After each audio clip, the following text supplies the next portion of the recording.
Yes, I'm back. This is the part two I mentioned before, and I was giving tips on how to save $10,000 within a year or a certain period of time. The reason maybe you want to save a $10,000, can vary based on your personal financial goals, your aspirations, your circumstances. Some common reasons why people want to make savings, for example, uh, $10,000 in a year is maybe emergency fund. Saving $10,000 can serve as an emergency fund to provide financial security, peace of mind in case of unexpected emergencies. Debt repayment. Having $10,000 saved can help you pay off interest debt more quickly than reducing financial stress and, of course, saving money or interest payments in the long run. Big purchase. Maybe you want to save $10,000, so you may be part of a large goal to make a bigger purchase, such as down payment on a car, a house, renovation, or even just a dream vacation. So you might have different reasons why you want to save $10,000. Uh, you might want to save $10,000 so that you provide an initial investment to start building wealth through investments in stocks, mutual funds, real estate, or other investment opportunities. It's hard to build wealth if you're not savings. So you have a goal of 10,000 a month. Education and training. You may also want to save $10,000 to further your education or training. You can advance your career, improve your earning potential, and open up new opportunities. If you have cash, you can put it in school. You can create up your career. If you're maybe a nursing assistant and now you want to be a RN, you need the cash. So you want to save the money. Maybe you just want to save for your retirement. Your retirement savings account can help. You can build a more secure financial future and take advantage of compound interest over time. Maybe you just want to be financially independent. You may be set up towards achieving financial independence, retiring early. You want to retire early because, do you want to work until you're 80 because you have to pay your bills? So you want to retire early or pursuing a passion project without relying on traditional employment. Or maybe you just want to travel. You can fund travel and adventures. So you have to have savings. It's better than using your credit card. So I'd rather you save and then you don't use your credit card, which you're going to be paying at a higher interest rate. Maybe you want to save this $10,000. You want to start up a business. This can be startup capital that can help you launch your small business. Invest in a small side hustle, or pursue entrepreneurship by having this money. Or maybe you just have a family goal. It may be part of a goal to support family members, contribute to a child's education, to achieve specific family oriented goals. So, understanding your personal motivation for saving money helps you stay focused. If you're not focused, it's gonna be very difficult. So once you have your goal, you stay focused, then that will motivate you, and of course you'll be now committed to reaching your financial goal. Whether it's just for security, personal aspiration, long-term planning, or having a clear purpose behind your savings, but it's important to at least know what your intention is. Now, earlier on in the part one, I had given some suggestions, on how to, save money. I talked about how to automate your savings. I also talked about how to reduce your expenses. Number one, I talked about how to create a budget, and you can go back and look at that. And you can also, set clear goals why you want the savings. Um, Now I also part two, I said I'll talk about how to increase your income. Of course, suggestion on how to save windfalls.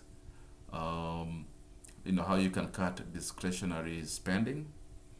And how to uh, set milestones. And I'm also going to talk about how to avoid debt. Those are the things that take a lot of people money, or uh, will take them out of their focus. So I'll just start with how to increase your income.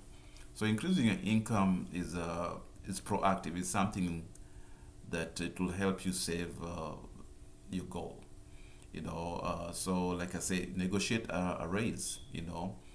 If you've been performing well at your current job and have been with the employer for some time, consider negotiating a raise with your employer. Present evidence of your contributions and achievements, to support your request for a higher salary. You can raise your income by just talking to your boss. Say, I've been here for this certain period of time.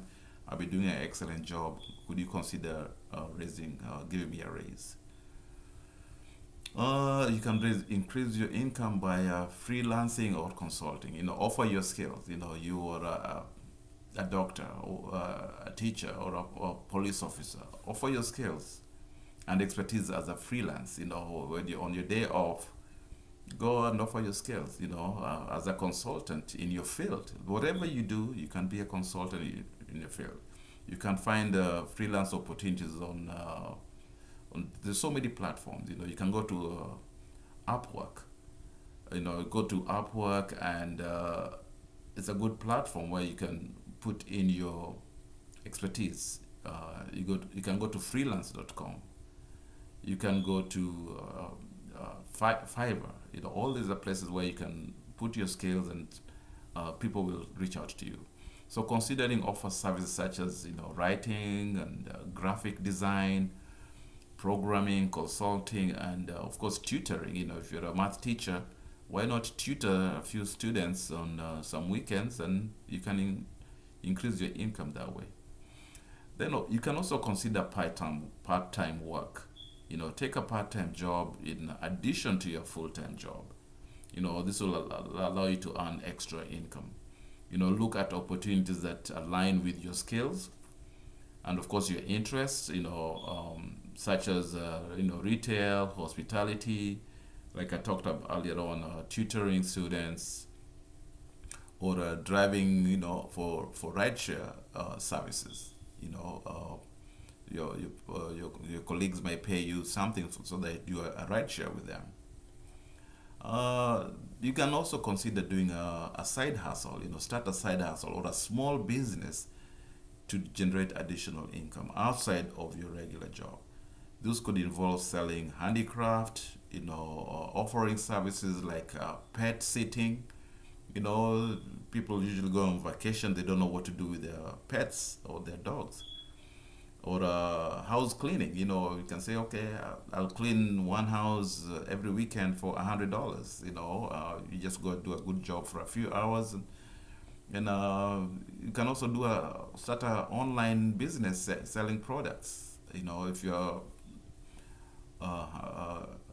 good with your hands or something like that, or you're an entrepreneur. I'm talking about doing this outside of your regular job. Then if you have a hobby, you can monetize your hobby. If you really like something and it's a hobby, you can monetize it. Your passion, you can explore ways to monetize your passion, your hobby. For example, if you enjoy photography, you could sell your photos online or offer photography services for events.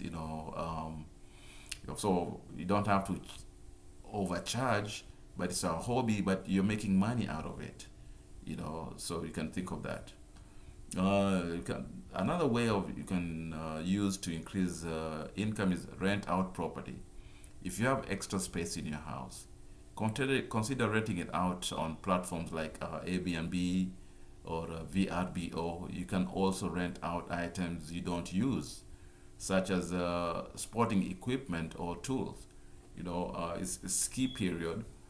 you know, uh, if you go to Texas in the winter time, and because or you go to Florida in the winter time, you can rent out your ski equipment in Colorado, at a fee, and you make some money on that. Then number other way of increasing investment or increasing your income, invest in assets that generate passive income, such as dividends, paying stocks, rental properties, or peer-to-peer lending platforms. With these options, you may require an initial investment. They have the potential to generate ongoing income over time. Investments, invest in generating investments that can generate passive income. Dividends are very key in that area. So that can be extra income for you. But like I say, this may involve initial capital initially. Online survey and marketing research. Participate in online surveys, market research studies, or focus groups, to earn extra cash in your spare time. There are various websites and platforms that pay users for their opinions and feedback. Look for these organizations. You just do a feedback, a survey or a market research, and they may pay you. So if you do that every month and every weekend, you get an extra $100 for. If you do that consistently, that $100 a week becomes $400 a month. That $400 a month comes $5,000 a year. You can, of course, go get to your $10,000 goal just like that. Sell unused items. Declutter your home. Make your home spacious. Get rid of things you don't need. Sell items you no longer need or use. I know it's hard to get rid of items you've had for a long time, but they're just taking up space. You can sell them through online market spaces like eBay. You can go to Craigslist. You can go to Facebook Marketplace. To earn extra income. This is just taking space. Sell it. Skill development. Invest in developing new skills or certifications that can lead to higher paying job opportunities or freelance gigs in your field. So invest in yourself. Invest in developing new skills.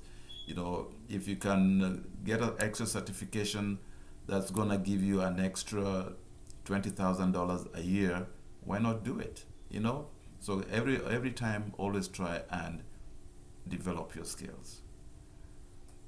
So those are very nice ways of how to increase your income.